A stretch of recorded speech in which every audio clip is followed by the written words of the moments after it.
Isang buwan na lang mahigit mga pare ko, NBA draft na at bawat team ngayon nanalaglag mula sa mid-season hanggang sa first round ng playoffs nakaabang na sa mga big fish na pwede nilang makuha sa off-season trade na to. Si Jokic naglabas ng isang mabigat na plano para sa susunod na season at ang tinutukoy mismo nitong si Jokic yung bench nila na sobrang hina nga raw at kailangan nilang palakasin sa roster. Ilang season na rin kasi talaga na ang lineup ng Denver hindi hinahaluan ng management nila ng mga high level player. Biruin mo, si Jokic lang yung NBA star caliber dyan at Aaron Gordon yung pinakamabigat na katulong niya dyan. Kasama sila Murray at itong si Brown. Itong si Westbrook ngayon hindi pa sigurado yung magiging future sa Denver after na malaglag sila sa semi. Tinalo sila ng OKC sa Game 7 at ito mismo yung dalawang season na magkasunod na nalaglag itong Denver sa semifinal since 2023 na nag-champion pa sila. Kaya ngayon aminado mismo itong si Jokic na kailangan nila sa roster ng mas malakas na bench. At sinabi nito na kailangan nilang palakasin yung roster nila sa parating na off-season trade. Meaning na kailangan talaga nitong si Jokic na ngayon ng isang makakatulong mula sa bench at isang sentro. At sinabi nito na kailangan nilang humanap ng paraan kung paano nila mapapalalim yung bench nila. Dahil napansin nga raw nito mismo yung mga team ngayon na maganda yung rotationing at may mas malalim na bench yung mas nagiging matagumpay sa bawat conference. At yan yung plano ngayon nitong si Jokic sa susunod na season.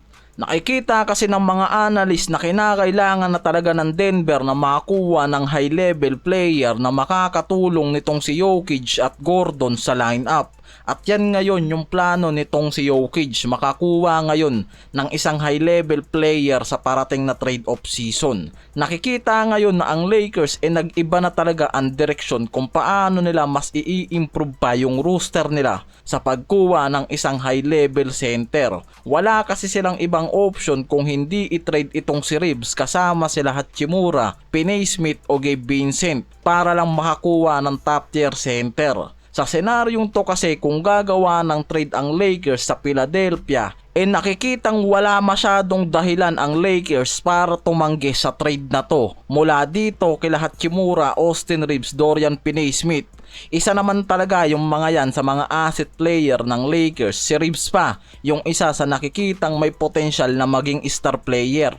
Pero ang nakikitang kapalit niyan sila Paul George at ang ikatlong overall pick sa draft na pwedeng maging magandang deal nga para sa Lakers. May lumabas kasi ngayon na report sa The Sporting News ng isang idea para sa isang malaking trade sa pagitan nga nitong Lakers at 76ers mga parekoy. At yung nakaugnay dyan itong si Paul George lang naman at Eric Gordon at itong si Austin Reeves at Dalton Knecht kasama si Finney Smith yung pwedeng ibigay ng Lakers dyan. Yan yung nilalabas ngayon sa trade idea na to na parating para sa off-season.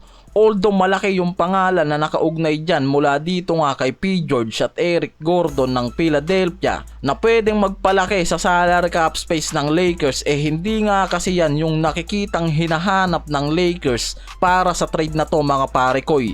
Dahil talagang ang tinatarget ngayon ng Lakers na makuha isang top tier center para sa parating na trade off season. Dahil nga itong si Reeves yung balak nila dyan na isama sa trade package. Dahil kung hindi lang naman top tier center yung makukuha nila sa off-season, wala talaga silang planong isama sa trade package itong si Reeves. Yan yung plano ng Lakers.